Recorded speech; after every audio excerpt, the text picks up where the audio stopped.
सबसे बड़ी अंतर्राष्ट्रीय खबर दिखाते हैं जिसके बारे में पूरी दुनिया में चर्चा हो रही है। और यह खबर है अमेरिका के राष्ट्रपति डोनाल्ड ट्रंप और सऊदी अरब के क्राउन प्रिंस मोहम्मद बिन सलमान यानी MBS के बीच व्हाइट हाउस में कल हुई मीटिंग की। MBS वर्ष 2018 के बाद पहली बार अमेरिका आए हैं और डोनाल्ड ट्रंप ने व्हाइट हाउस में उनका शानदार स्वागत किया। डोनाल्ड ट्रंप खुद व्हाइट हाउस के बाहर खड़े होकर MBS का इंतजार कर रहे थे।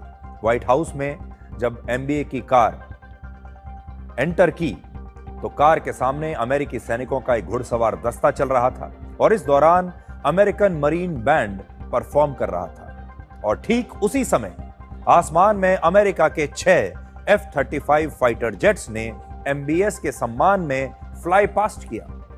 ये दुनिया के सबसे आधुनिक लड़ाकू विमानों में से एक हैं और अमेरिका अब सऊदी अरब को यही विमान बेच रहा है। तो MBS का जबरदस्त स्वागत हुआ है व्हाइट हाउस में। अब आपको बताते हैं कि इस मीटिंग में क्या क्या हुआ। सबसे बड़ा फैसला यह हुआ कि अमेरिका ने सऊदी अरब को मेजर नॉन नेटो एलाई बनाने की घोषणा की है। मतलब अमेरिका का एक ऐसा सहयोगी देश जो नेटो देशों से बाहर का है लेकिन उतना ही करीबी सहयोगी है। यानी अमेरिका और सऊदी अरब के रिश्ते अब एक नई ऊंचाई पर पहुंच गए हैं। दूसरा बड़ा फैसला यह हुआ कि अमेरिका अब सऊदी अरब को 48 F-35 फाइटर जेट्स बेचेगा। इसके अलावा 300 टैंक्स भी अमेरिका सऊदी अरब को बेचेगा और इन टैंक्स का नाम है एब्राम्स, जिन्हें दुनिया के सबसे खतरनाक और आधुनिक टैंक्स में से एक माना जाता है। और तीसरा बड़ा फैसला यह कि सऊदी अरब अब अमेरिका में $1 ट्रिलियन यानी 88 लाख करोड़ रुपए इन्वेस्ट करेगा। तो ये 3 बहुत बड़े फैसले हुए हैं जिससे आपको यह पता चलेगा कि कैसे अब सऊदी अरब अमेरिका के खेमे में आ रहा है। अब इस डील को आपके लिए डिकोड करते हैं कि इस डील का मतलब क्या है। अमेरिका द्वारा सऊदी अरब को मेजर नॉन नेटो एलाई बनाने का भारत पर भी असर पड़ेगा। सऊदी अरब ने हाल ही में पाकिस्तान के साथ भी एक नेटो जैसा रक्षा समझौता किया है जिसके तहत अगर कोई देश पाकिस्तान या सऊदी अरब पर हमला करता है तो ये दोनों ही देश उसे अपने ऊपर हमला मानेंगे।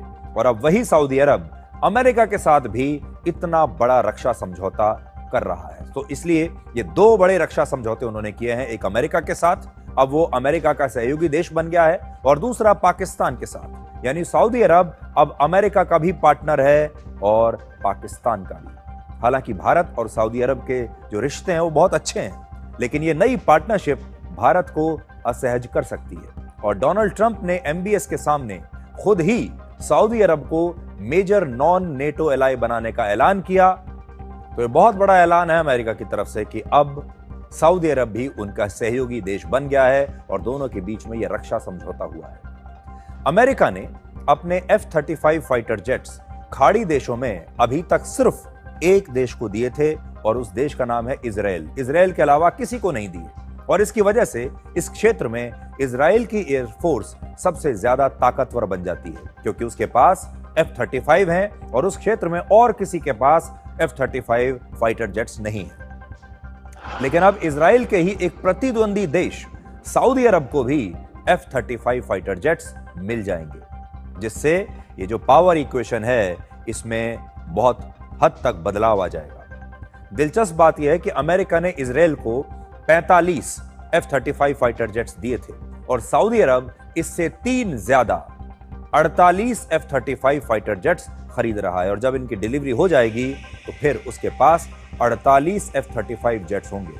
हालांकि इजराइल को अमेरिका से अभी 30 और F-35 फाइटर जेट्स मिलने वाले हैं और तब इजराइल के पास कुल मिलाकर 75 F-35 फाइटर जेट्स हो जाएंगे। यानी जब ये पूरी डिलीवरी हो जाएगी तब उसके पास सऊदी अरब से ज्यादा F-35 होंगे। यहां एक चिंताजनक बात यह भी है कि सऊदी अरब चीन के भी बहुत करीब है और अमेरिका में इस बात की आशंका जताई जा रही है कि अगर F-35 सऊदी अरब के पास पहुंचा तो इसकी टेक्नोलॉजी चीन तक भी पहुंच जाएगी और बहुत जल्द चीन इसकी काट निकाल लेगा। यानी ये टेक्नोलॉजी लीक होकर चीन तक जा सकती है जो अमेरिका कभी नहीं चाहेगा। एक और जानकारी यह भी है कि इससे पहले कतर और UAE भी अमेरिका से F-35 फाइटर जेट्स को खरीदना चाहते थे लेकिन तब इजराइल ने अमेरिका पर दबाव डालकर इस डील को होने नहीं दिया। इजराइल लगातार ये कहता रहा कि इस पूरे क्षेत्र में आप किसी और को F-35 नहीं दे सकते, सिर्फ हमें ये मिलना चाहिए। इजराइल ये बिल्कुल नहीं चाहता कि उस क्षेत्र में और किसी भी देश के पास F-35 पहुंचे, लेकिन अब सऊदी अरब के पास पहुंच रहे हैं। असल में इजराइल ने यह शर्त रखी थी कि यह डील तभी होनी चाहिए जब सऊदी अरब इजराइल को मान्यता दे दे। हालांकि अमेरिका ने उससे पहले ही इस डील को मंजूरी दे दी है, लेकिन हो सकता है कि सऊदी अरब ने अनौपचारिक रूप से इस शर्त को मान लिया हो। और अगर सऊदी अरब ने इजराइल को मान्यता दे दी तो यह इजराइल के लिए एक बहुत बड़ी कूटनीतिक जीत होगी, क्योंकि जब मुसलमानों का सबसे प्रभावशाली देश ही इजराइल को मान्यता दे देगा तो बाकी के मुस्लिम देश भी इजराइल को आगे चलकर मान्यता देने पर मजबूर हो सकते हैं। यूएई, बहरीन और मोरक्को जैसे मुस्लिम देश पहले ही इजराइल को मान्यता दे चुके हैं और सऊदी अरब द्वारा अमेरिका में 88 लाख करोड़ रुपए का निवेश करने का मतलब यह है कि सऊदी अरब अब एक बार फिर से खुलकर अमेरिका के खेमे में, अमेरिका के पाले में आ चुका है, जो डोनाल्ड ट्रंप शुरू से चाहते थे। अब आपको ये दिखाते हैं कि जब दोनों नेताओं की प्रेस कॉन्फ्रेंस चल रही थी, उस दौरान एक अमेरिकी पत्रकार का वो सवाल जिसने डोनाल्ड ट्रंप और MBS दोनों को ही असहज कर दिया। इस पत्रकार ने राष्ट्रपति ट्रंप से पूछा कि आप एक ऐसे देश के नेता को अमेरिका कैसे बुला सकते हैं जो जमाल खशोगी जैसे पत्रकार की हत्या में लिप्त रहा हो। और डोनाल्ड ट्रंप ने अपने जवाब की शुरुआत ही ये कहकर की कि आपका चैनल फेक न्यूज फैलाता है। अब आपको लेकर चलते हैं दुनिया के सबसे बड़े अमीरों की ऐसी पार्टी में जिसमें मौजूद लोगों की नेटवर्थ करीब 80 लाख करोड़ रुपए है, जो दुनिया के 170 से ज्यादा देशों की GDP से भी ज्यादा है। इतने अमीर लोग एक कमरे में।